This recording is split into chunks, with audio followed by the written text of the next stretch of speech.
I invite the member for Kelowna Mission to lead the House in prayer or reflection. Holy God, thank you for our journeys to this place and this space in this moment. Thank you for equipping us with everything we need to bring both justice and mercy to this beautiful province and all who inhabit it. May you give us a celebratory spirit as we reflect and announce great things coming forward, and as we reflect on all that we have accomplished over these last months. Teach us again that kindness wins over fairness, mercy always wins over justice, and love always wins over hate. Amen. Introductions by members. Member for Saanich North and Islands. Thank you, Mr. Speaker. Today I'd like to stand and acknowledge the graduates from my riding. The Gulf Island Senior Secondary School, Parkland Secondary School, and Stelly Secondary School all have graduates this year.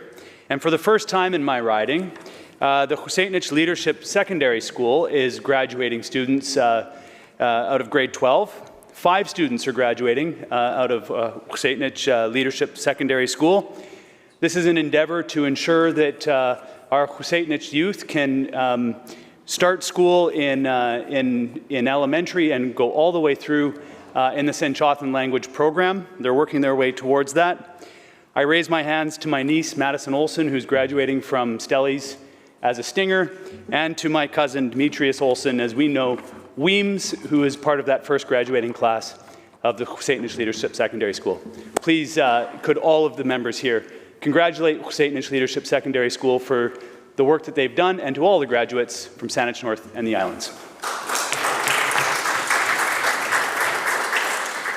Minister of Environment and Climate Change Strategy.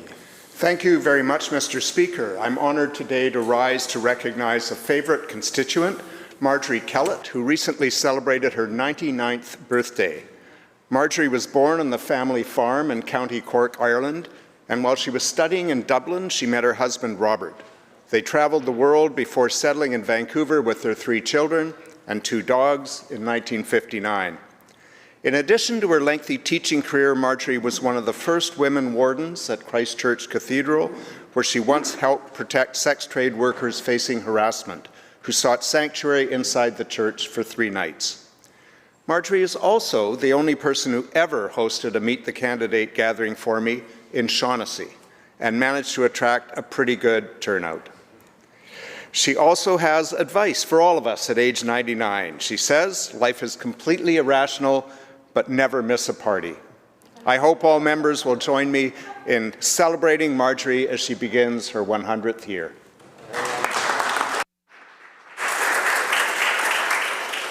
Member for Boundaries Milkameen. Thank you, Mr. Speaker. I have the honor this morning of wishing a very happy birthday to a constituent of mine, Nancy Cook, who next week is turning 100 years old.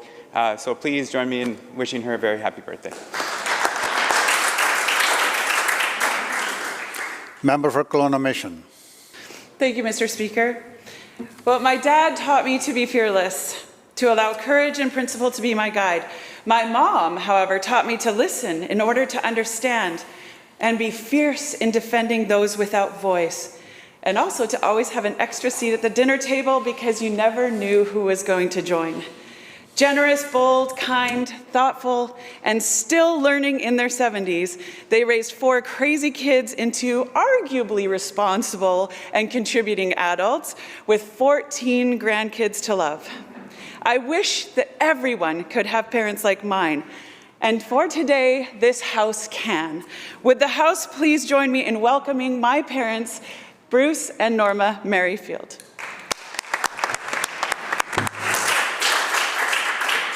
Madam Clerk. Introduction of bills. Statements by members. Leader of the Official Opposition. Thank you, Honourable Speaker. Today is World Elder Abuse Awareness Day. It's an occasion to reflect on the care and the treatment of seniors and older British Columbians. Many of our older citizens are dependent on those they trust for support as they age. Whether living independently or in long-term care, elder abuse is a heartbreaking phenomenon that we as a society must address head-on. Elder abuse can take many forms, ranging from physical and psychological harm to financial exploitation and manipulation. And seniors from all walks of life and in communities right across the province are vulnerable to being taken advantage of or mistreated. And when the person who is mistreating them is someone from their family, many seniors are simply afraid to speak up. Help is available for elders and their families and friends to recognize and get support when abuse may be suspected. But all of us need to do more. It is unfathomable to think that at a time when people who should be able to age with dignity and respect are neglected and abused.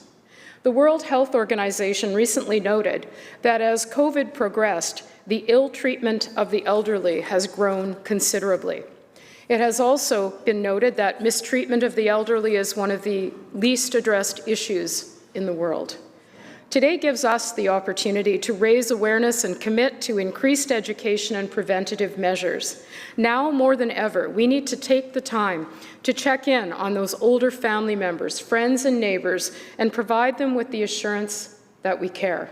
It's up to us to raise awareness, to do our part to protect those who are vulnerable, and let BC seniors know how important it is to speak up so that all older British Columbians can live safely with dignity and respect. All of us have a role to play. Elder abuse is preventable. Together today, let's commit to making this issue a priority in British Columbia. Our elders deserve nothing less.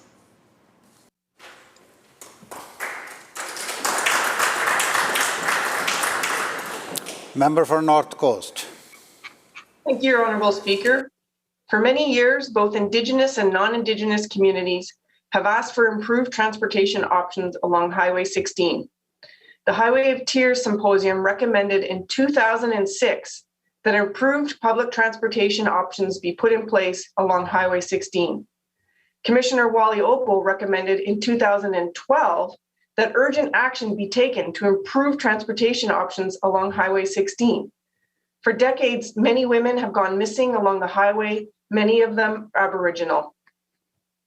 June 4th, 2018 was a proud day for me as an MLA when BC Bus North's wheels hit the ground, filling a void left by Greyhound when they pulled services from Western Canada. We've also made improvements to the Northern Health Connections bus, expanding its ridership to include seniors travel. We've also put in place community busing grants and BC Transit inter-community bus service along Highway 16. Safe, affordable, and reliable transportation is essential for people who live and work in the North, and our government is committed to this goal.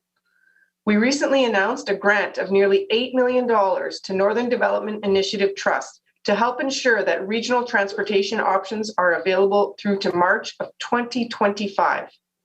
The funds are from the Federal Provincial Safe Restart Program to help offset the cost of essential public transportation as communities recover from the pandemic. Northern Development Initiative Trust will engage with communities and other stakeholders to determine transportation needs across the region, from Prince Rupert to Prince George, Valemount, Fort St. John, Fort St. James, and points in between. Northern BC is a vast region with many unique communities, several of which are isolated. Safe, consistent, and affordable transportation is a necessity for many residents in the North, especially now that the province is reopening and travel will increase. I'm pleased to be a part of a government that understands the importance of safe, reliable public transportation options for vulnerable communities. Thank you.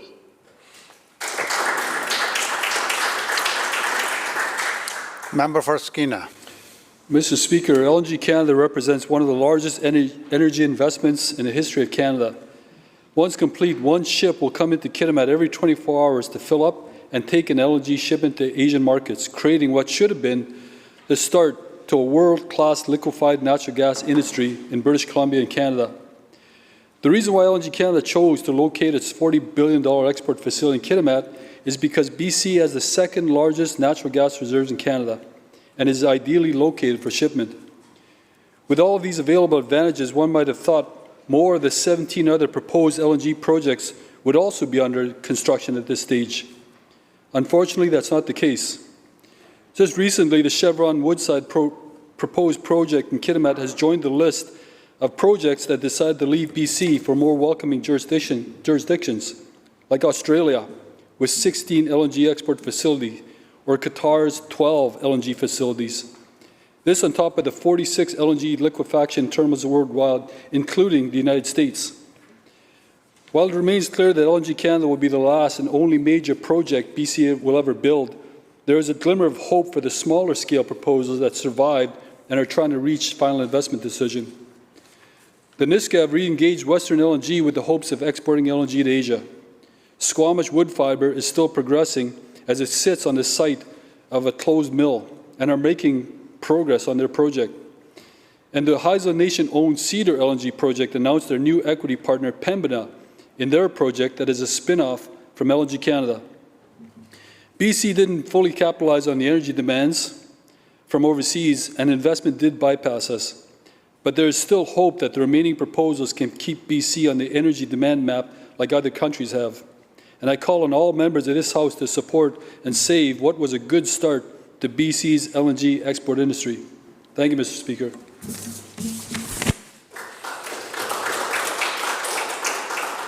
Member for Vancouver-Kensington.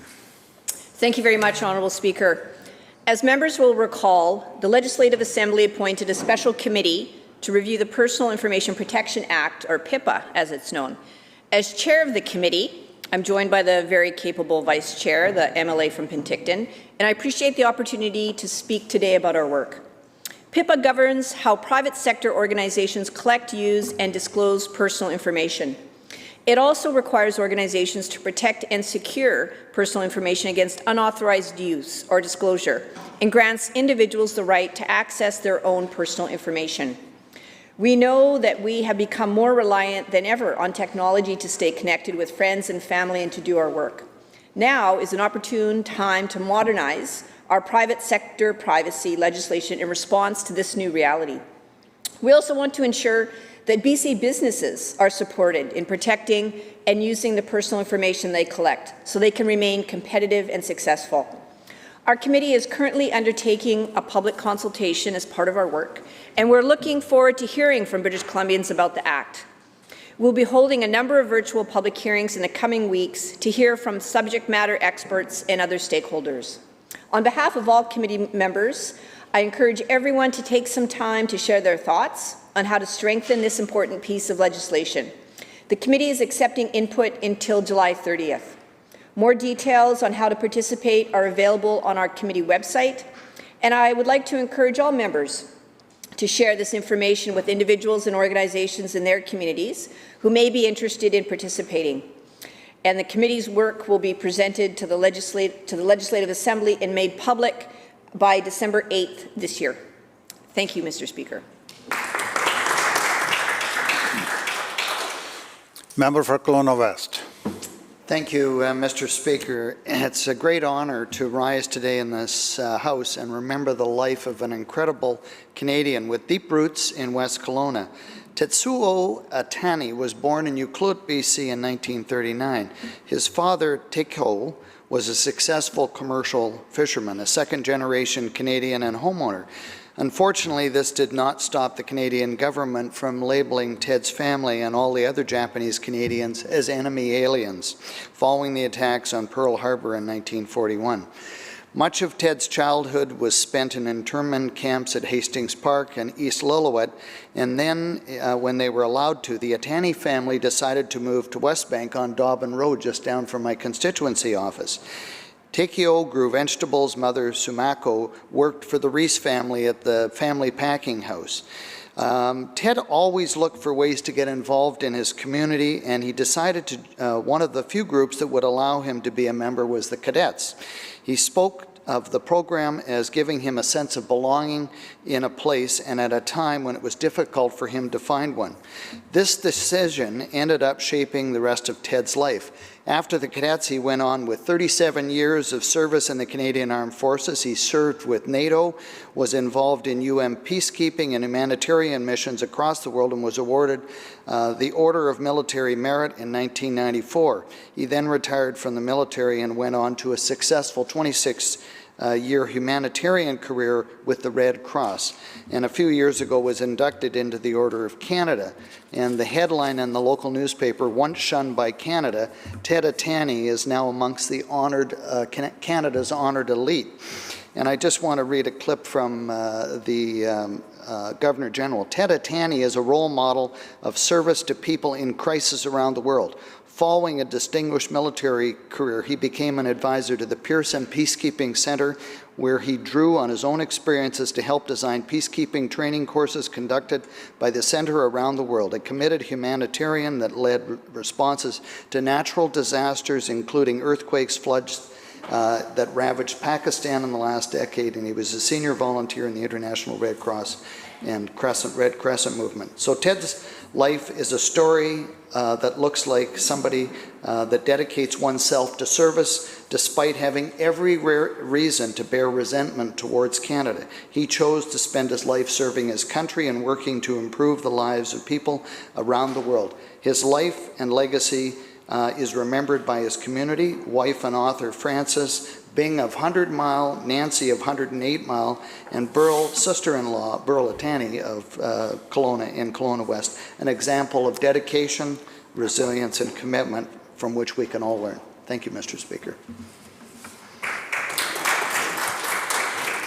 Member for Maple Ridge Mission.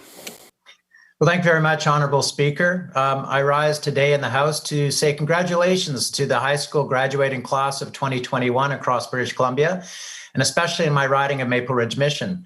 This past year, students have shown great resilience in overcoming adversity during the pandemic, and many have dedicated time to contributing to the health and well-being of others through their actions. In Maple Ridge, Thomas Haney Secondary School's Selma Babaker started an anti-racism club and spoke to over 3,000 regional delegates at the virtual Lifting Black Voices Youth Conference. Selma talked about how colorism had affected her in her daily life and shared the impact that this had on her mental health. At Maple Ridge Senior Secondary, grads Taya Bitter and Nana Yamamoto helped to organize a mental health week initiative in their school, and they got creative to come up with mental health activities that would respect social distancing rules. And last week, there's a grad walk event that was kicked off in Maple Ridge to celebrate and honor graduating students from School District 42. Youth partnered with local organizations and businesses to decorate 10 storefronts along 224th. And the grad walk allows students and their families to take memorable grad pictures and celebrate their grad.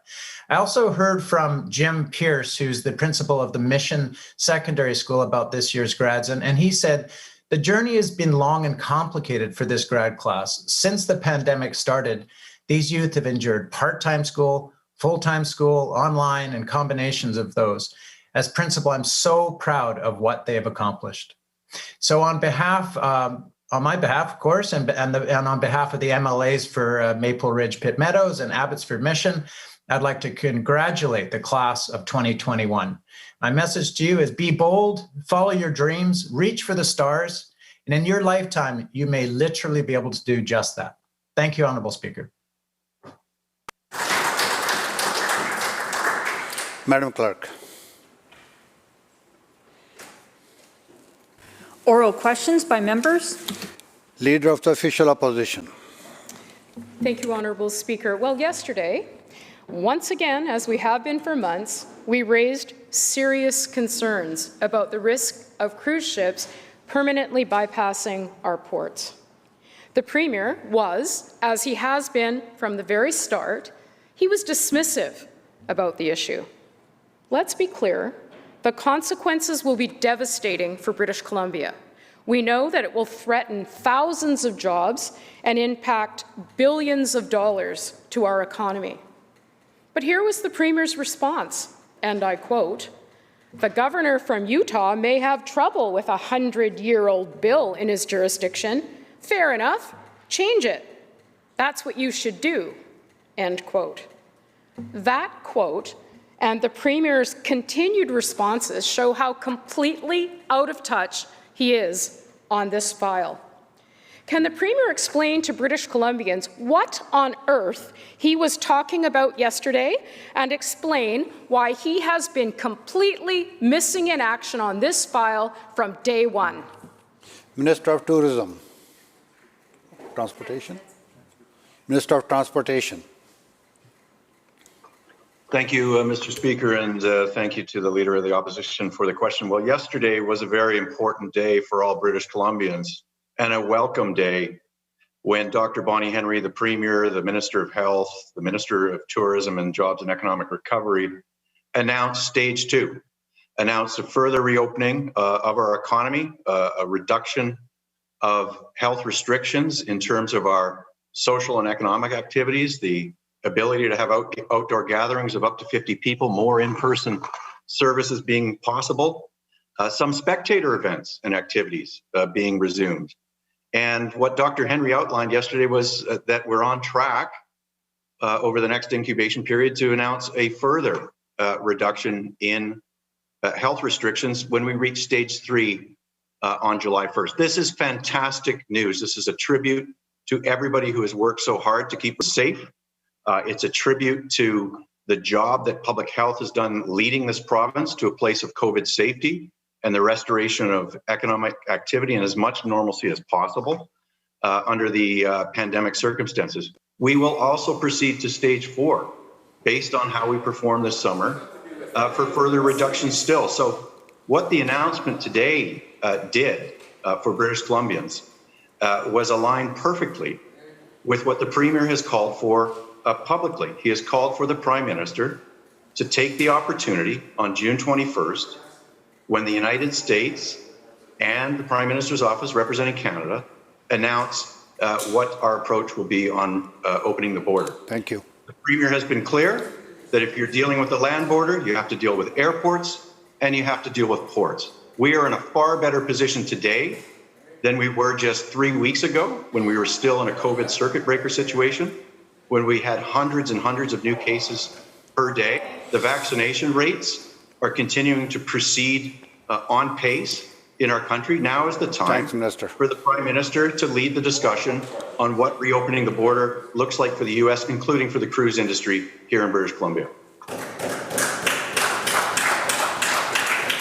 Leader of the Official Opposition, supplemental. Well, thank you very much. And what's painfully obvious is that this Premier has been completely missing in action on a file that is critical to British Columbians. It is absolutely unbelievable that this minister completely ignores the essence of this question. His Premier called the situation with cruise ships potentially bypassing British Columbia a blip. And the minister might want to reflect back 3 weeks ago. Well, if this Premier had been doing his job from months ago, we would not be in the position we're in today. It is time for him to stand up and admit that he has made a complete mess of this file. He was wrong then, and he is wrong now. Let's look at the words, the now famous words of the tourism minister, and I would quote her words, and they will be quoted for a long time, I am positive. This government is, and I quote, arrogant in their confidence. And yesterday, that was on display in this House. Over and over, we have heard the statistics, and the members opposite know exactly what they are. Thousands of jobs are at risk. Billions of dollars are at risk. And what did the Premier call it? A blip. And yesterday, what did we hear the leader of British Columbia say? Here's what he said, and I quote, fair enough, change it. That's what you should do, end quote. Well, not only has the Premier completely botched this file, now we need to ask an even more basic question. On whose side is he? When will he finally stand up for the men and women who will be impacted if this decision becomes permanent? That's his job. He is missing in action. It is time for him to get up and fix the mess. Minister of Transportation. Thank you, Mr. Speaker. And again, to the Minister, to the Leader of the Official Opposition. What the Premier has done is speak to his counterparts. The Governor of Washington, representing the Port of Seattle, has talked to legislators in Alaska. Most importantly, has talked to his fellow premiers in this country, right across all provinces and territories, about the federally decided position on the border closure. We're now just being able to glimpse what normalcy might look like. We are just now able to talk in a tangible, realistic way about how Canadians might safely visit their loved ones and relations in the United States and vice versa for Americans to come to Canada. That's the light at the end of the tunnel today after a 15-month long struggle, one that was very difficult on the cruise ship industry in particular, it must be said. We know how they in particular struggled at the beginning of this pandemic, tied up in ports around the world, active sites of some of the worst COVID transmission outbreaks that the world knew. And now we have just on May 6th, a set of guidelines that have been developed by the US Center for Disease Control. They're conducting trial cruises.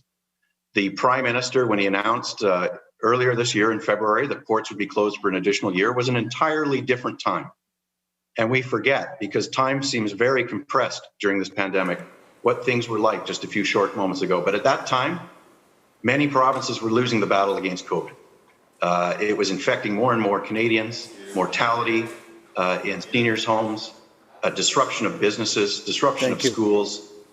British Columbia did better than most, and we're proud of that. But the discussion in February of 2021 was not about opening up the border willy-nilly in Canada between the United States. That's a real discussion today. Thanks, because Minister. Today the case counts are down. Today the Prime Minister is meeting with his G7 counterparts, including President Biden, about reopening the border. I expect that the Prime Minister will revisit the port closure order that he brought in 4 months ago. I expect that will happen. And certainly British Columbia and this Premier has had opportunities and have taken Minister, them. I don't think this is the only question going to be that asked. the border should be opened in an orderly process.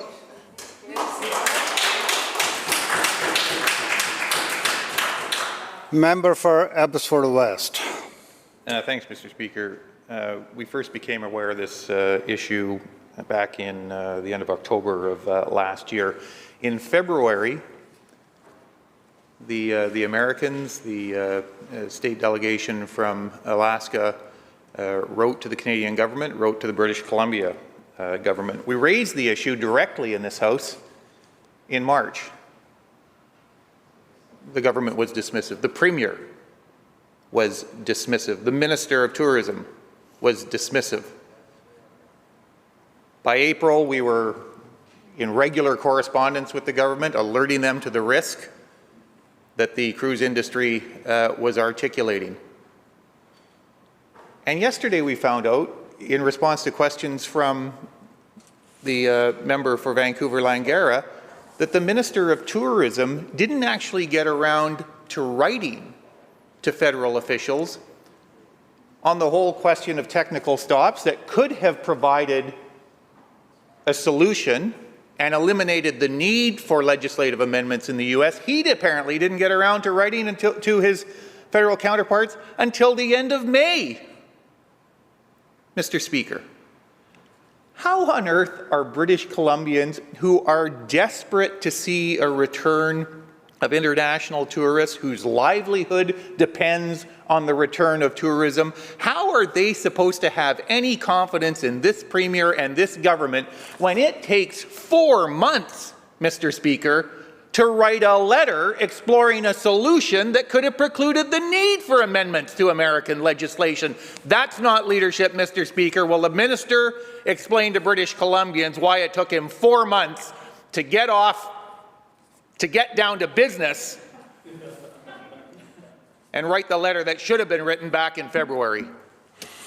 Minister of Transportation.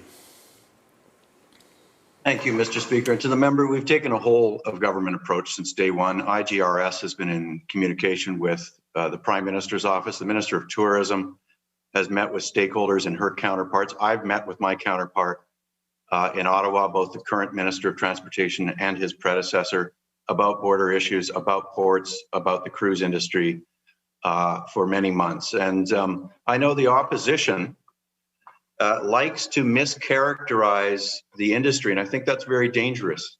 They should not be talking down the industry or COVID safety or criticizing a science-led approach to what has led us to a successful position today where we're having an active border reopening discussion led by the Prime Minister, because it is his jurisdiction, with the United States, a comprehensive border reopening announcement that we expect on June 21st. But listen, the CEO of the Victoria Port Authority has written the Prime Minister on June 11th and reminded him that his port and the industry originally supported the extension in February of 2021, the closure of our ports to February 2022, but suggests to the Prime Minister, in light of vaccine rates, in light of COVID safety increasing, in light of the US CDC developing safe sailing protocols in May of this year, last month, that the government should reconsider whether ports need to be closed to February of 2022. That is exactly the position that I have expressed to my federal counterparts. That's the position of the province of British Columbia. There is opportunity, thanks to the Herculean efforts of British Columbians to stay safe, to have an all-of-Canada approach that reopens our ports, our land borders, and our airports in accordance with strict scientific policies that will keep people safe. Thank you. Member for Abbotsford West, supplemental. Thanks, Mr. Speaker. The Americans wrote in February, and this government, this premier, this minister did nothing. Worse than doing nothing, they belittled the very people who were in the US, who were in a position to change laws that will have a profoundly permanent impact on tourism in British Columbia. And the belittling and the dismissing and the insulting continues from the Premier of British Columbia. We saw evidence of it again yesterday, Mr. Speaker. Belittling the junior senator, who's not the junior senator, by the way, is wrong, as he has been every step of the way through this saga. Every step of the way through this saga. Carnival, Holland America, Princess, Celebrity, Royal Caribbean, Norwegian, Carnival Miracle, Majestic Princess, New Amsterdam, Serenade of the Sea, Ovation of the Sea, Celebrity Summit, Norwegian Bliss. What do all those names have in common, Mr. Speaker? They're all ships that next month are going to begin sailing to Alaska, right past British Columbia ports like Victoria, Vancouver, Campbell River, Prince Rupert, and they won't be stopping there. And what's worse, because of this minister's inaction, this premier's inaction, this government's inaction, there's a chance, a very good chance, that in the future they won't be stopping either, Mr. Speaker. And I can't believe that even today, after everything that has taken place, there are still people on that side of the House dismissing that as not a possibility. Will the minister, on behalf of the government, explain, in the face of a challenge that has materialized, that is real, that the Americans intend to pursue, why it took him 4 months to write a letter to the federal authorities articulating and advocating on behalf of British Columbia for a solution that could have made all of this go away?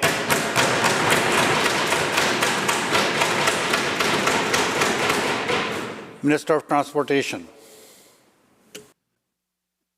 A very interesting bit of historical revisionism from the member opposite. In February of 2021, only 2.3% of Canadians were vaccinated. 0.1% of Canadians were fully vaccinated.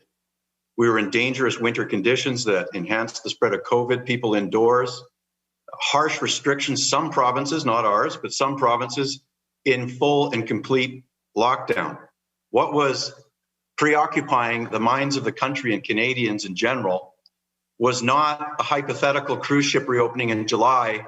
It was about how we were going to get towards a safer future in our country, how we were going to get more vaccine into this country, how we were going to keep one another safe, how we were going to support each other, how we were going to roll out programs to keep businesses, communities, and workers whole.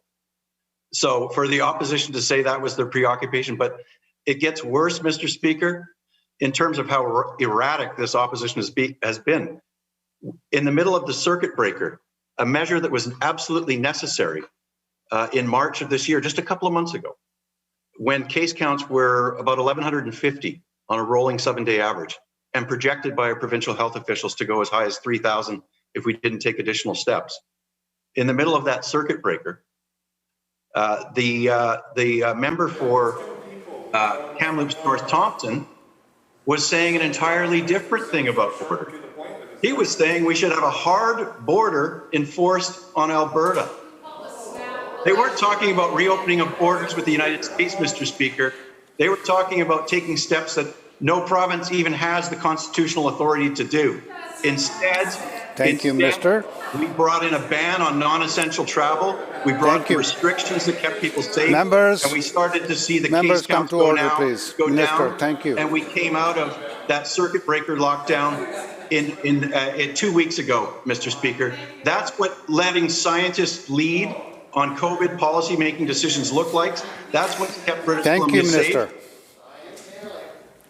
Member for Saanich North and Islands. Thank you, Mr. Speaker. Last Thursday, Squamish Nation clearly gave notice to the province that they want old-growth logging in their territory deferred. Squamish Nation spokesperson Hoselem said, quote, "The government is infringing on our rights by allowing these sites to be logged without our permission and without our consent," end quote. In his response last week to the Huayet, Dididat, and Pachidat request for deferrals, the Premier said, quote, "The first step in protecting old growth must be respecting Indigenous people's land management rights in their territories," end quote. The Minister of Forests was also eager. She said, quote, "True reconciliation means meaningful partnerships, listening to Indigenous peoples and trusting their stewardship of their territories. This is a step in the right direction, but we know there's more work to do," end quote. If the Premier and this Minister are sincere in their promises to respect land management rights of Indigenous peoples in their territories, we will see an immediate positive response to Squamish Nation's assertion of their rights. Mr. Speaker, simple question to the Minister of Forests. Has she accepted Squamish Nation's request for deferrals on old-growth harvesting in their territory? Minister of Forest.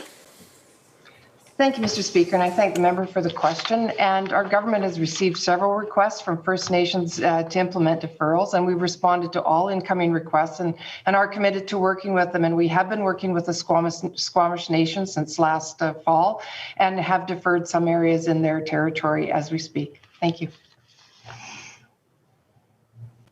Member for Saanich North and Islands, supplemental.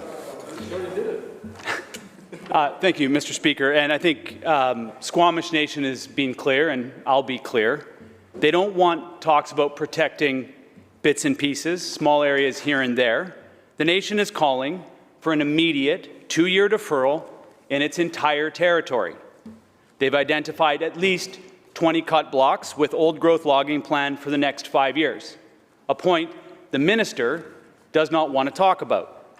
The minister said recently, quote, "The first step is putting Indigenous peoples at the centre of land management in their respective territories." That's a dramatic difference than the response that we just heard, which is just more rhetoric. The Premier said a precedent in his writing, finally, after more than 100 years, Indigenous nations have a pathway to stewarding and conserving their lands and can negotiate better economic terms than the pittance that this government has ever offered them. It's an exciting time, Mr. Speaker. For decades, this province has been operating a cut-and-run forestry policy. And now the decisions can be made by people who live on and care for the land. My question again is to the minister. The minister and Premier have said they are embracing a new era of Indigenous people making decisions in their territories. Our relatives in Squamish have made their decision. They've been clear about what that decision is to this government. Will the minister do the honourable thing and immediately grant a full set of deferrals, pausing old-growth harvesting in the Squamish Nation territory? Minister of Forest. Thank you, Mr. Speaker. And committed to reconciliation and environmental protection, which we believe must go together. And the member's right, the days of making unilateral decisions. Minister, we lost audio. Do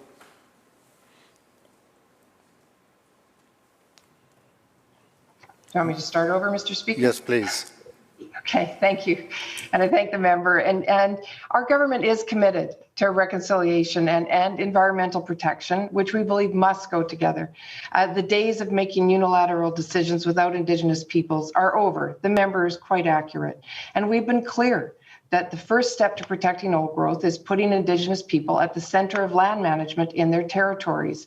And that's exactly why our government is working with the Pachidat, the Dididat, and the Hawaiiat First Nations to defer old growth logging in their territories, discussions that have been ongoing for a while.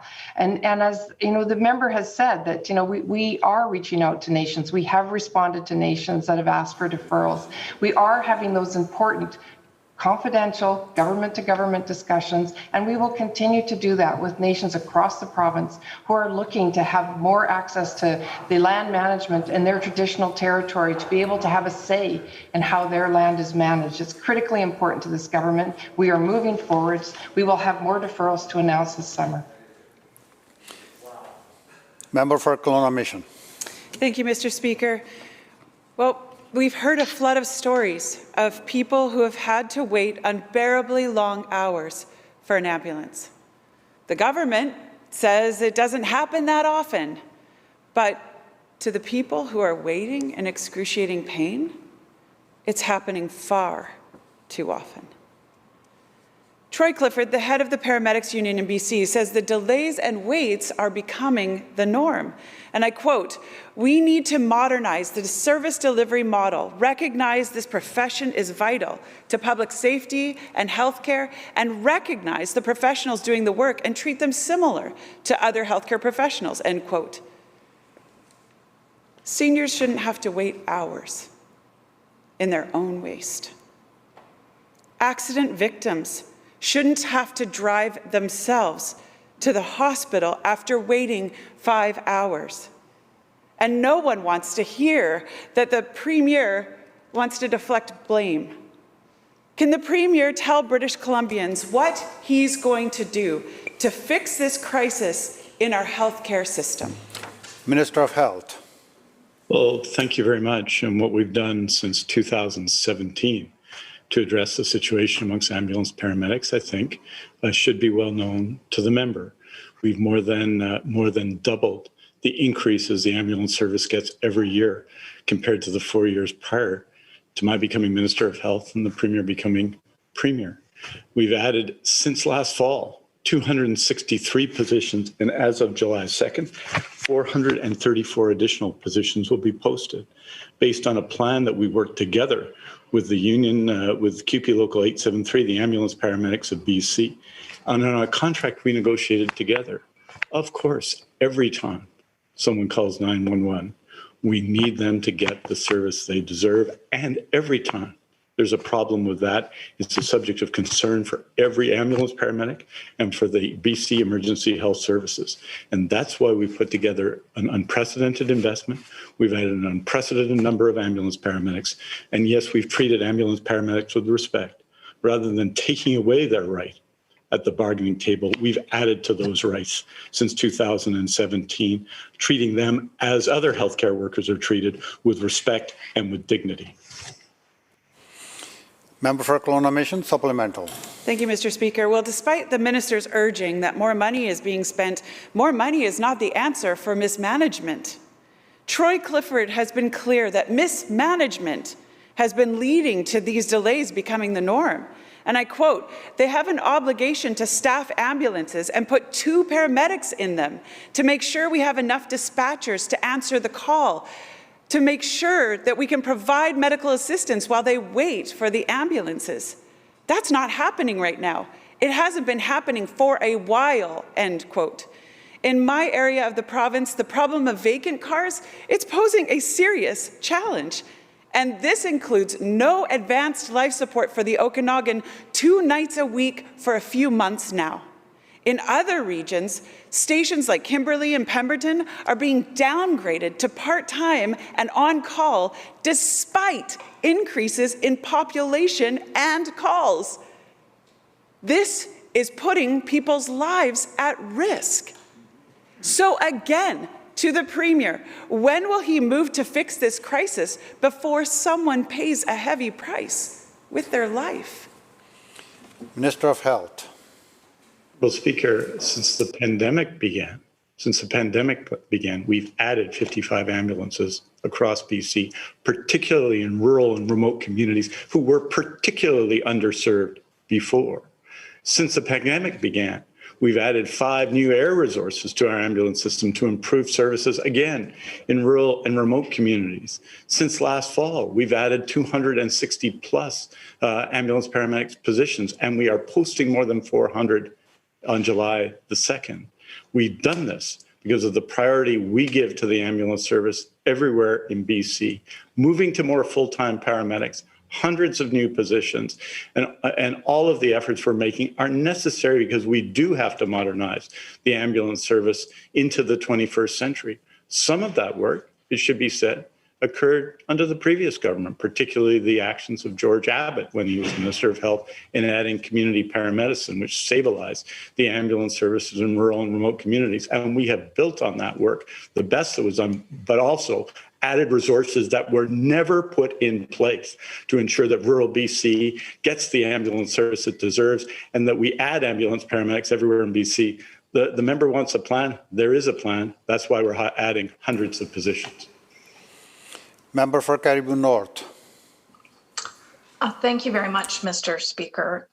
Quesnel is one of 5 rural remote stations that is being deeply impacted by this transition that happened in April under this new model that this minister has been talking about, which is now leaving us with a single ambulance.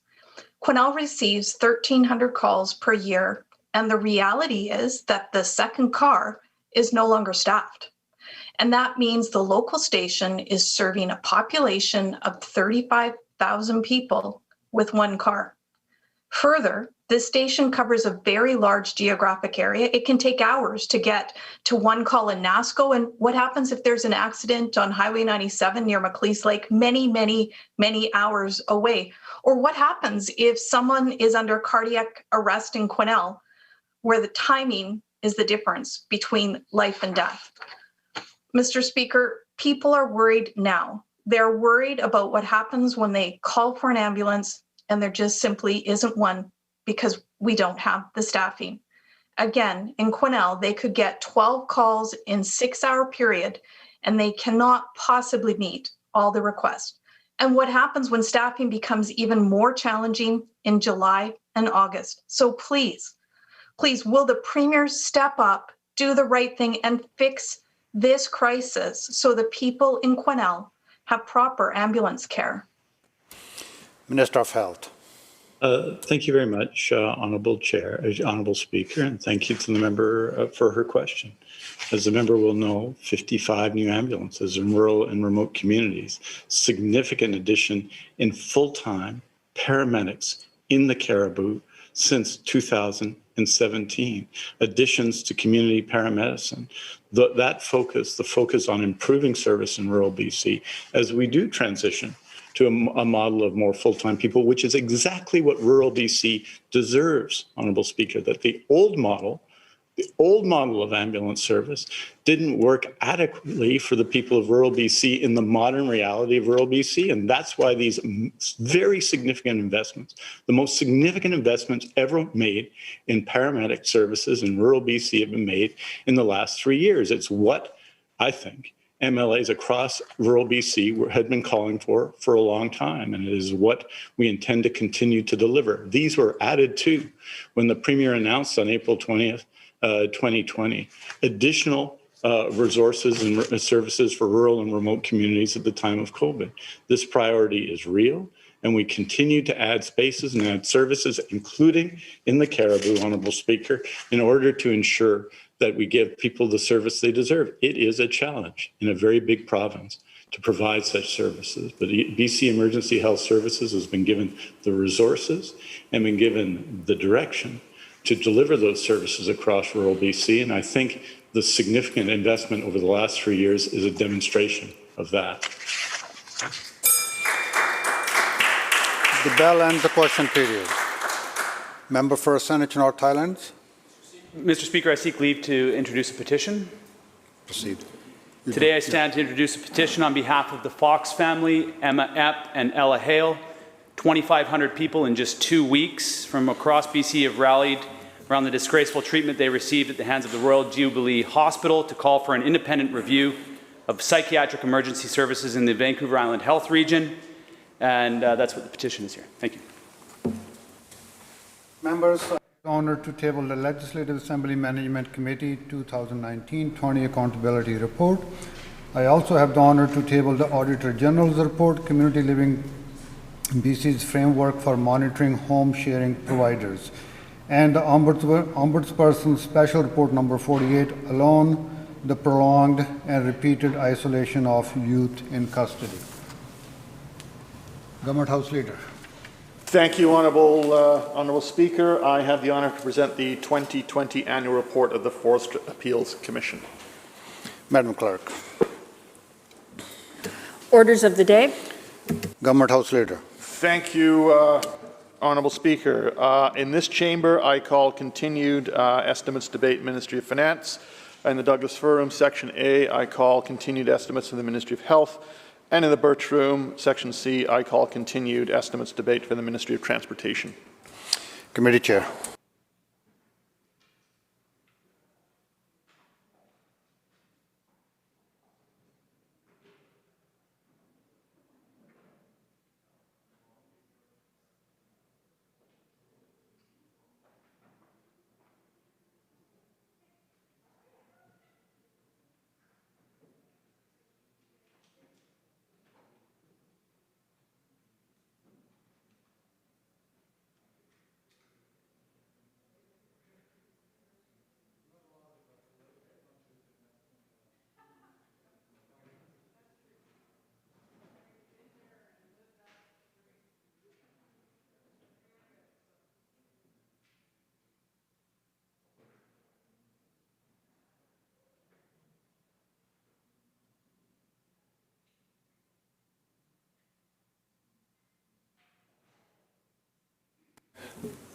We'll take a 5-minute recess to get this all set up, and then we'll return for the estimates for finance. Thanks, everyone.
Cameras on. We're going to get started in just a moment.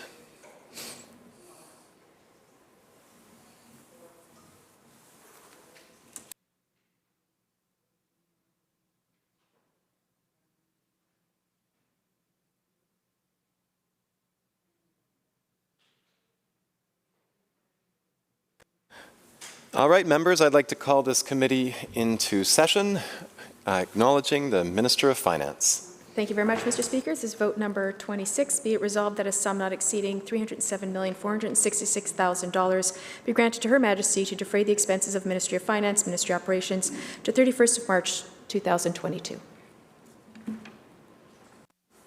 Thank you, Minister. Did the Minister want to make any remarks, sir? We'll go to the member for Peace River South. Thank you, Chair. Good morning, everyone, and good morning to the Minister and her staff that are assisting her. We'll move right into it. Obviously, yesterday we spent a bit of time kind of high level on some issues. I just want to go back just to finish off where my train of thought was, if the Minister will indulge me, and this is around the increased employment incentive. We had just about finished wrapping up some questions I had in there, but there's some interesting information that came out of that. We have all these employers who were applying for this 15% tax credit. I was quite surprised to find out that we don't really have a lot of data that's collected through that application. The Minister acknowledged that they were trying to make the process as simple as possible, as quick as possible, which I completely support, but at the same time interested, as we're running these government programs, sometimes the data is important. We did find out yesterday that we didn't really know how many were full-time or part-time employees.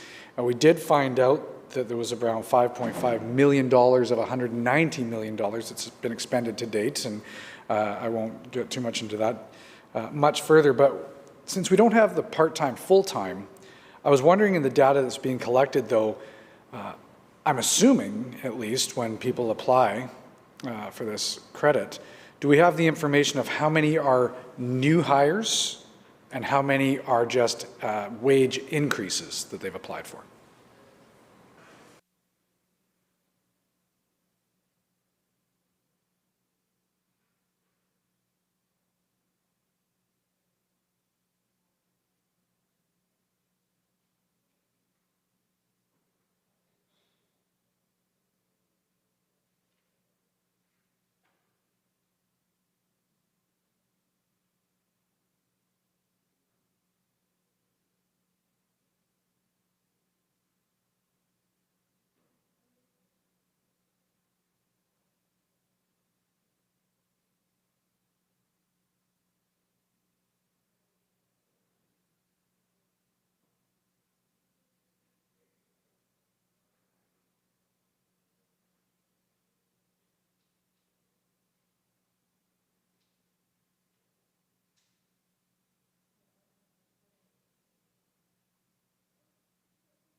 Minister.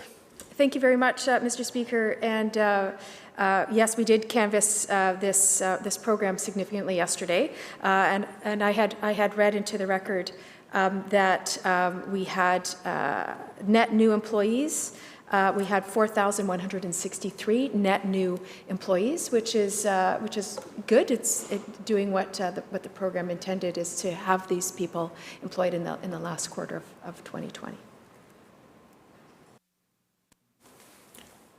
Member. Thank you. I'm going to move on to a different train here of thought. This is around contingency funds. Budget 2021 contains about $3.25 billion in pandemic-related contingencies, $1 billion the year after, and $300 million the year after. Also, reading through the budget documents, it appears there's $1.1 billion that's devoted to unanticipated recovery measures. One of the concerns, or one of the trains that I want to canvass here is, Moody's credit rating agency has highlighted that 50–80% of projected annual deficits are accounted for in contingency funds. So I look at that, and so we have a lot of unallocated contingencies that have taken place. So when the minister announces through a budget document I would argue, a fairly large deficit, but within that deficit, it appears there's large contingencies that are unallocated funds. Now, the minister will say, and has said in past conversations in this House, of course, there's a lot of unknowns. We're in the middle of the pandemic, hopefully towards the latter part of the middle of that pandemic, but we continue to use the phrase middle. So my question is, there is a large contingency built in. What is the plan? Does the minister have a plan to fully utilize those contingencies at her disposal that are within this budget, and what would they be used for?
Minister. Thank you very much, and I'm grateful for the public service that are speaking in my ear and helping me find the right page so I can get the correct information for the member. As you can see, there's a number of binders here, and understanding exactly which binder information is in can sometimes take a little bit of doing.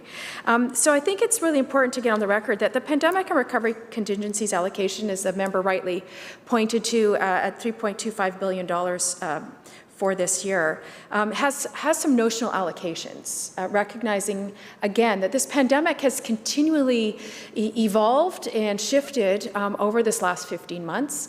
It's why, for example, the circuit breaker is a perfect example of a program where we needed to be quick on our feet, recognizing that the pandemic was getting away on us as a province. And so the public health put in orders to change our behavior and essentially, shutting down restaurants.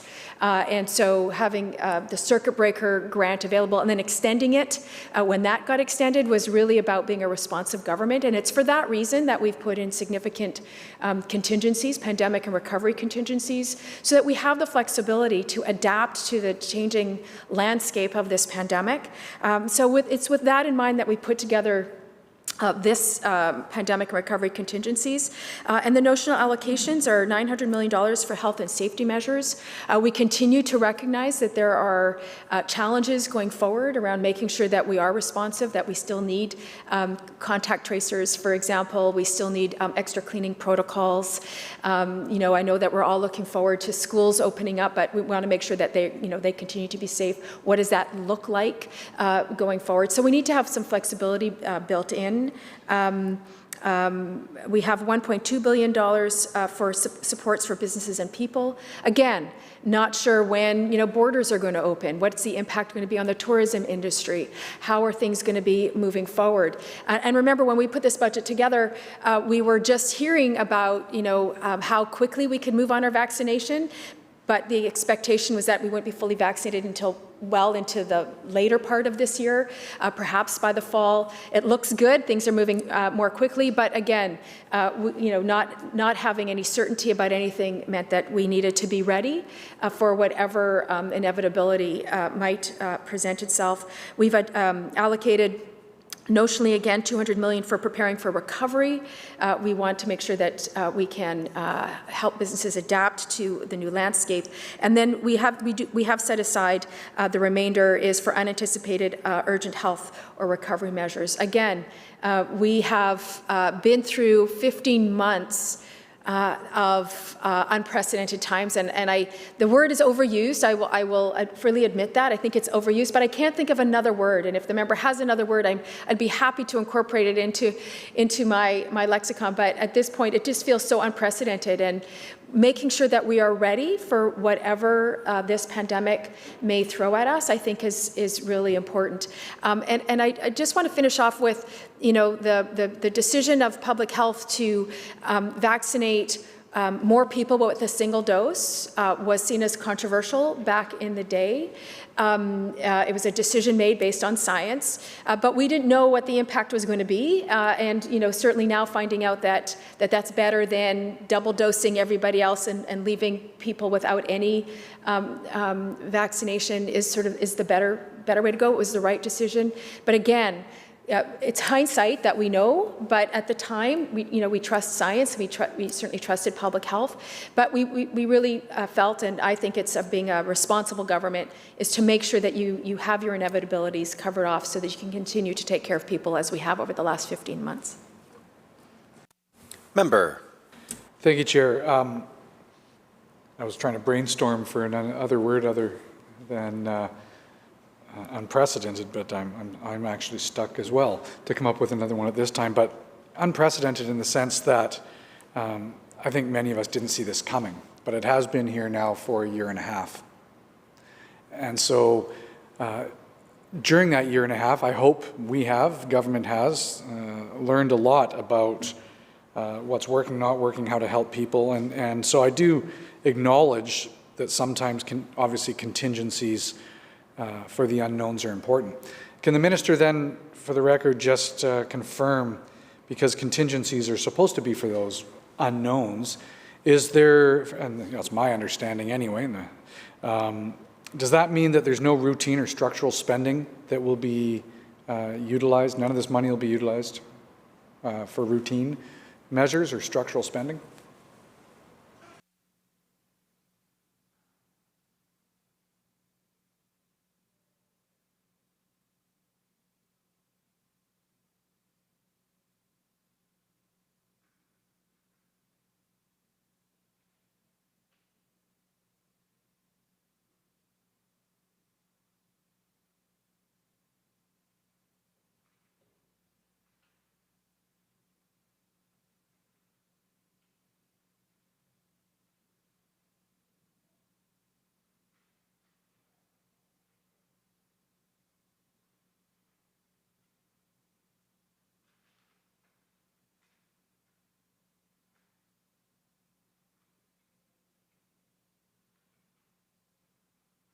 Minister.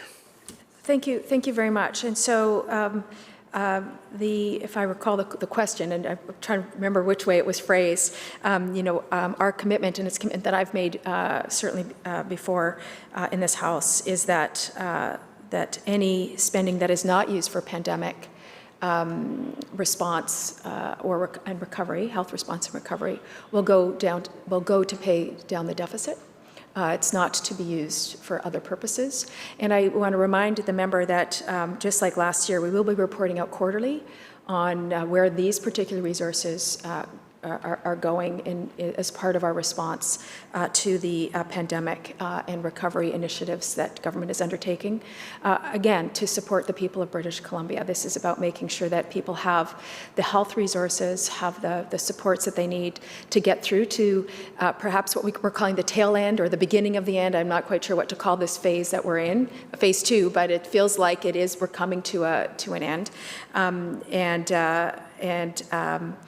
And making sure that that communities can recover, because that's, I think, the key focus for all of us is what does recovery look like, and how do we support the opportunities that come with recovery? Because I think it's important to be really clear that there's certainly opportunities for us, and looking forward to working with all members of the House to capitalize on the opportunities that are before us as we move through to this final leg of this pandemic and into a normal that and a time when we can actually put the pandemic behind us. Member. Thank you, Chair. Maybe the Minister can just clarify for me in one of her comments there, just so I understand, maybe the House understands. The Minister said if the money was not utilized, it would use to be paid down the deficit. And when I think the Minister would acknowledge we're, for the first time in quite a while, we're in a deficit budget situation, so we wouldn't be paying down the deficit. I assume it would be borrowing less money, and the deficit that the Minister would announce at year end was less than projected.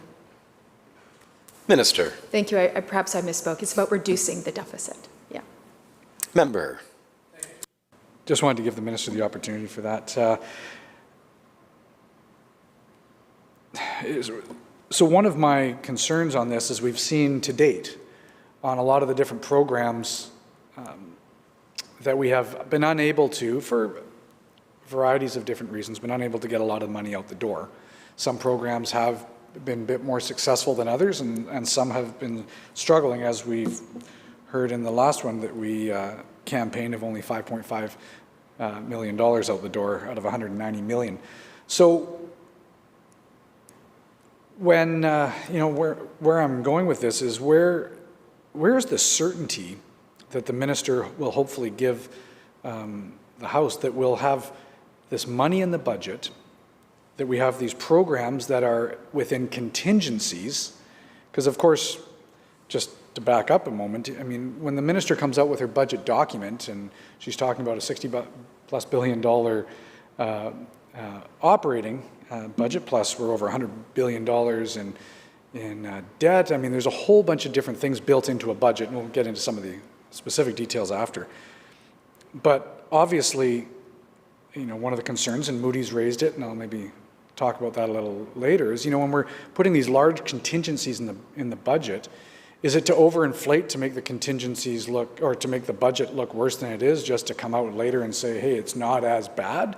Or is, because the whole intent, I would assume, is to actually get this money out the door, to actually help people. And the Minister has been very forthright with her comments that yesterday, I assume today as well, that that's the intent. But there's so many people that are, falling through the gaps right now. So many people that are needing help. A lot of these programs are to support those people. So what flexibility is there within government? What mandate or direction has the minister given to the other ministers that are responsible to ensure that this money and these programs are successful and the money gets out the door to help people?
Minister. Thank you very much, Mr. Speaker. In response to the member's question, certainly $6.7 billion in the last fiscal year went out the door to support people and businesses and communities. That's about being a responsive government, whether it was rent supplements, worker benefit. It was just really about supporting people in the moment when they needed it. And we've certainly continued that as the pandemic has evolved. We've remained nimble because that is what responsible governments do, is to remain nimble to the uncertainties. For example, that we have the circuit breaker. 125 million is the estimated amount that has gone out and will have gone out to businesses as a result of public health orders. And so again, this is about being nimble to the changing nature of this pandemic.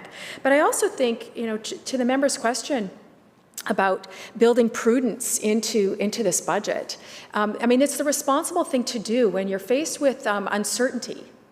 And I think we can all agree in this House that, if anything, the pandemic has become this uncertain beast that that we've all had to face, and trying to figure out how to best manage, not just as individuals, but certainly as families and as businesses and as communities, about how do we keep ourselves safe and how do we keep each other safe. And that has meant people having to make other choices, like not participating in community events, and not going to the gym, and not going to restaurants, and not participating in life as we know it. And that has had implications. And what that means for us as government is that, so how do we help people to get through it? Because we will get through it, we are getting through it, and that's, I think, really exciting for all of us. But again, when we built this budget, we need to remember this, we built this budget earlier this year, and it was certainly, what we were faced with was a lot of uncertainty. And here we are into this beginning of the end, or end of the beginning, or end of the middle, I don't know what it is, of this pandemic. And we have certainly a bit more certainty for sure. We know that vaccinations are working. We are in the next phase, which is really exciting. And again, that builds certainty, and that's a good thing for all of us. But at the same time, I don't want to get too cocky in the face of this pandemic, because it continues to throw punches at all of us. And I think the responsible thing is to have significant provisions available in the face of uncertainty. And as I said to the member earlier, that our commitment is to reduce the size of the deficit if these resources aren't needed. Member.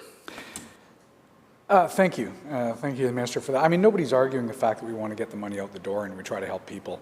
The biggest concern, obviously, that we continue to hear is there are a lot of people falling through the gaps still. And so we want to ensure that we find those mechanisms in place to help them. Now, the Minister, if I understood her correctly, and somewhat with her last answer as well, she is confirming that none of this money will be used for routine spending within ministries, that these are earmarked towards specific, I would say COVID, if I may say, COVID-related challenges, which are unanticipated, which are not routine, so we assume the money will not be spent in those areas, because otherwise they should have been allocated and defined specifically in the budget if that was the case, if they were structural or routine spending. So that's why I wanted to just ensure that we had that discussion.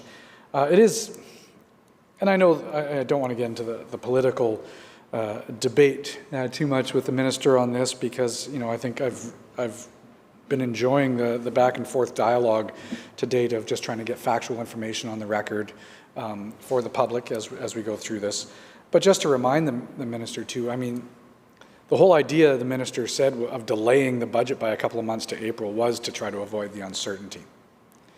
And we look at this, and there still seems to be, and I assume the Minister will stand up and say, of course there's uncertainty, because we're still in the middle or hopefully at the end of a pandemic. But the financial prudence and the responsibility is still to try to determine as many certainties as possible as we move forward. There's still $1.1 billion, though, within this that's unanticipated. Now, I should say that, by the way, the money we're talking about within the budget, this is notional. I should clarify that if the minister has not already. This is notional dollars that we're talking about, but $1.1 billion of unanticipated measures, I believe, to be covered under unallocated. So my question is, in a perfect world, a lot of these dollars will be fully allocated. A lot of the dollars within the contingencies will be fully spent. We will get that out the door. The minister mentioned the circuit breaker. We haven't seen success yet, but arguably we want to. So if, for instance, the minister responsible is able to get all the money out the door for the circuit breaker, funding for the different programs, and finds that there's still need, has the I don't want to say cabinet, has the finance minister highlighted for the other ministers responsible that we have $1.1 billion still sitting here. So if there are programs that are fully allocated, that they can come back to the Minister of Finance and ask for additional funds to continue on in the programs or re-announce next phases of programs, especially if there's still need out there.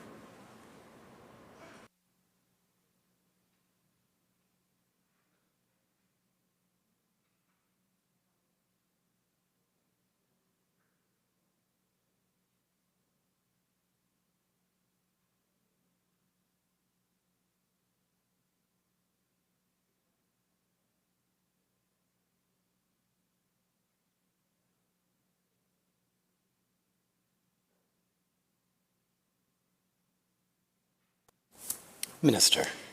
Thank you. Thank you very much, Mr. Speaker. And I'm pleased to answer the member's question about how, as finance minister, I work with my cabinet colleagues, because I think that that's really what the members is asking. And I engage regularly with my cabinet colleagues, of course, but they in putting together this budget and presenting the budget, this was built with their input for sure around what they were anticipating or not anticipating, because that's really the challenge we have before us in putting this particular budget together, is that there were so many unknowns. So putting together a budget with so many unknowns is certainly a challenge. And so it's based on their best advice, on the advice of the public service in all of our various ministries about what they have seen, what they had learned over the year of having lived through a COVID pandemic, and doing their best to identify what the needs were that were temporary needs that relate to COVID, and what perhaps unanticipated needs might be. And it was with their sound advice and their recommendations that got built into this budget. So my colleagues are well aware of what's available should there be need. And again, I want to get on the record that it is really about should there be need. And this is about, dealing with the pandemic, dealing with recovery. And so it's not to be built into the budget as the base budget, I think is what the member was referring to. It's really about continuing our nimble response as we see our way through to the very end of this pandemic, because we know that we are going to need to continue to have a response. I would imagine even once we're completely vaccinated, there may be still some fallout that may present itself that we need to respond to. And again, we started off our discussion yesterday around this is really about people, that we can go back and forth around numbers, and we have, and I want to acknowledge that my colleague has continued also to talk about people, which is good, and businesses, because that's really what we're here to talk about. And again, we need to make sure that however things play out, that we remain nimble, continue to be responsive to the needs of people. And that's really how the circuit breaker response played out, which was, we know we have a contingency, we've had an order that we weren't expecting. What do we need to put in place to help people get through this next bit? And then, of course, we extended it because it went longer than we anticipated, and so again, we extended it. So this is really about making sure that we're nimble and continuing respond. And my colleagues around the cabinet table know that as a finance minister, they can always come to me and identify where additional supports are needed for the people of this province. Member. Thank you to the minister. So with 1.1 billion of unallocated, notional, it's I appreciate what the minister is saying. Obviously, we want to get the money out the door, but like I said, we've seen some of these programs that do not get fully utilized, subscribed by the people for a multitude of different reasons. Some people know there's a program there and may choose not to apply, or there's other reasons outside of government, I would say, for people not applying. So to that though, we are, hopefully, I think as a lot of us are saying, as we're moved into stage 2, we're starting to see the light at the end of the tunnel. The minister and I used that phrase quite a bit last fall, the light at the end of the tunnel, that it was coming. We just didn't know how long the tunnel was, I think we were saying. But the tunnel seems, the end of that tunnel hopefully is getting closer, and the light is getting brighter. So with that, the question then, if we've got these programs in place, is the $1.1 billion going to be treated the same way as contingencies and unallocated dollar amounts, that if all of these programs are not fully subscribed, or they are fully subscribed and no need, hopefully, for continuation for the supports because the economy is starting to come back and people are back at work, is the $1.1 billion going to be treated the same way then?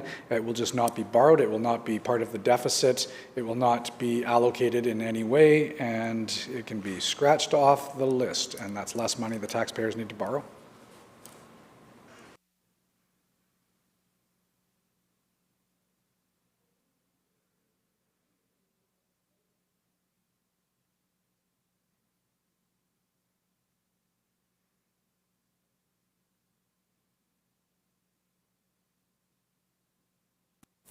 Minister. Thank you. Yes, that is accurate. It is part of the global 3.25 pandemic and recovery contingencies, and so it will, be used only as needed.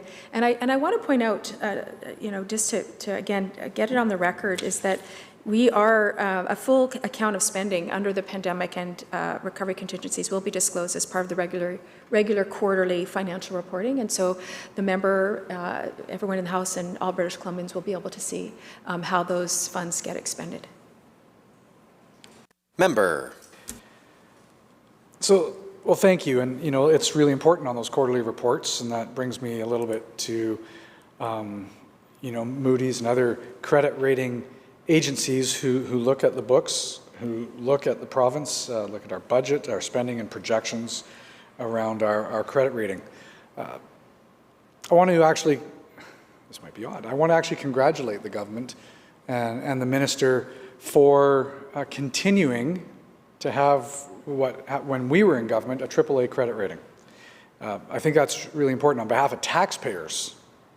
That's really important, and it's good to see that this government, for now and hopefully continues, to have that AAA rating for that base. But the baseline credit assessment, though, did drop a little. It was downgraded to a AA1 for the baseline credit assessment that's done. And it was highlighted in there by Moody's some of the concern of the province possibility of not being able to rein in spending when you look at the projected deficit, not only this year, but into future years with no certainty of when that may or may not end. And Moody's also notes that the multi-year structural deficits expects our debt to double. They expect our debt to double over the next 5 years. And in fact, I found a quote here. The BCA downgrade, which I just referenced, reflects the resulting further deterioration of the province of British Columbia's debt burden. The debt burden was already on a rising trajectory pre-pandemic, and Moody's now projects it to double over a 5-year period. So I guess that puts me to a question.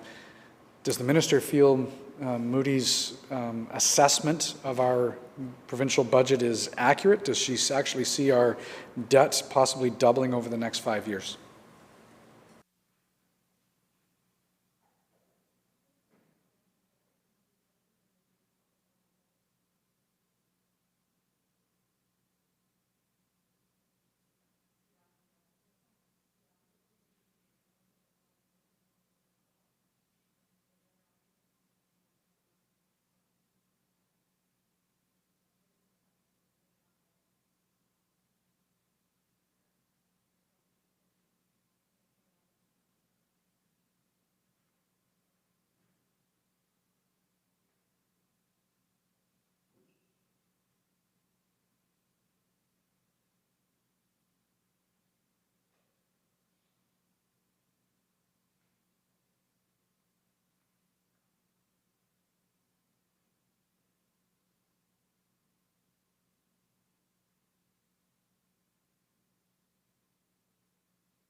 Minister. Thank you very much, Mr. Speaker. And I certainly want to say that, excuse me a minute. I need to ask you to.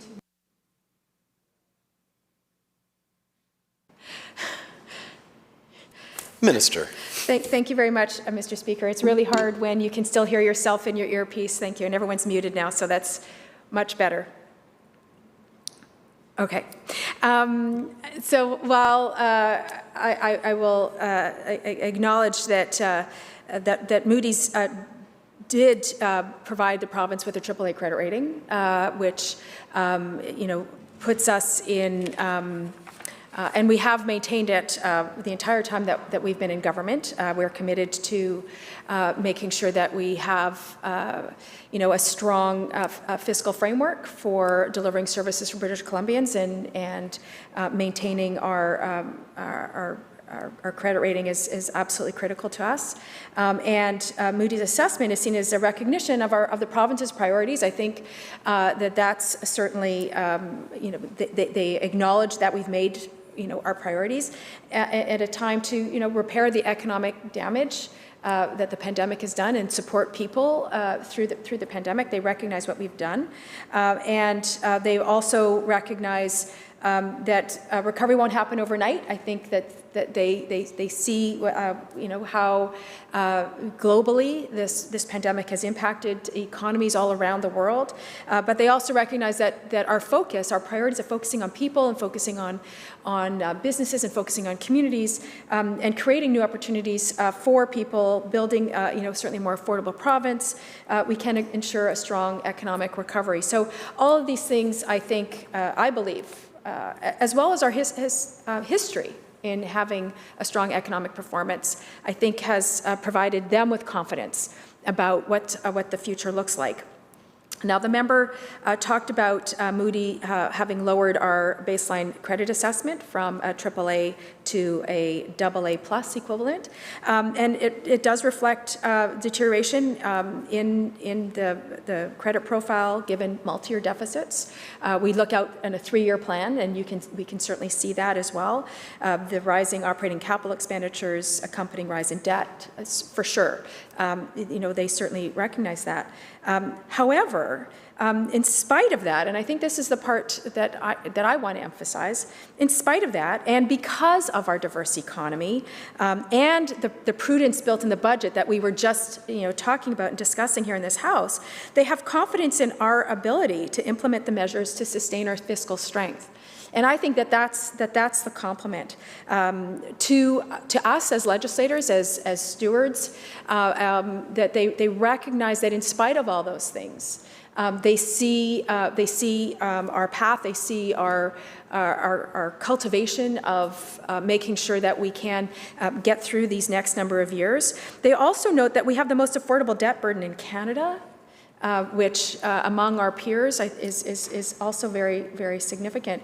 And this is really, I believe, a more than half full glass sort of story, is that especially given the pandemic and given all the challenges that our peers are experiencing with our diverse economy and with the people of this province, we have incredible people here, that Moody's recognizes that the future does indeed look bright, albeit we need to be cautious and we need to build in prudence, which we've done. They recognize that we are worthy of a continued AAA credit rating overall. Member. Chair, I have never been the finance minister, but I've had many friends, including this minister, who are finance ministers. And I think every single one of them would say it's one of the more difficult jobs in government. And, I think that's fair to acknowledge. And so there's a big burden there, because if you lose a credit rating, if you lose a notch through that fiscal planning, it's a big responsibility of the minister on behalf of not only her political party, obviously, but the taxpayers for British Columbia. I think it's also fair that Moody's also points out, and the minister doesn't need to comment because it's part of the reality to this, though, that a big help to this provincial government and all provincial governments was federal bailouts as well that took place in the last year, 18 months, majority of that due to the pandemic. But maybe I'm just looking at the chamber getting a little busier there, Chair. I might have time for one more question before lunch. Since we're on the topic of the credit ratings, maybe can the minister quickly tell me, or maybe I shouldn't use the word quickly because that's not always fair, is the minister able to tell me what the annual debt servicing payments are right now? I'll just go for this fiscal. The debt debt servicing payments based on already the debt we have. And then, her staff can help her with this, I'm sure, if we actually were to lose a notch on our credit rating, instead of it being a AAA, what impact would that have to the budget for increased costs that we would have to incur in debt servicing?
Minister of Finance. Thank you, Mr. Chair.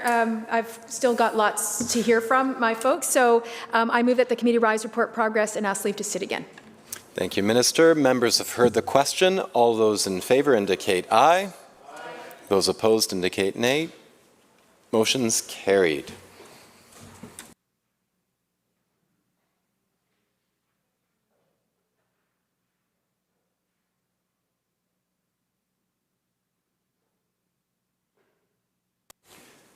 Committee Chair. Thank you, Honourable Speaker. Estimates for the Ministry of Finance. We're reporting progress and seeking leave to sit again. When shall the committee sit again, Minister, Acting Government House Leader? At the next sitting. So ordered. Committee Chair. Mr. Speaker, Committee of Supply, Section A, reports progress on estimates of the Ministry of Health and asks to leave to sit again. When shall the committee sit again, Minister? At the next sitting. So ordered. Committee Chair.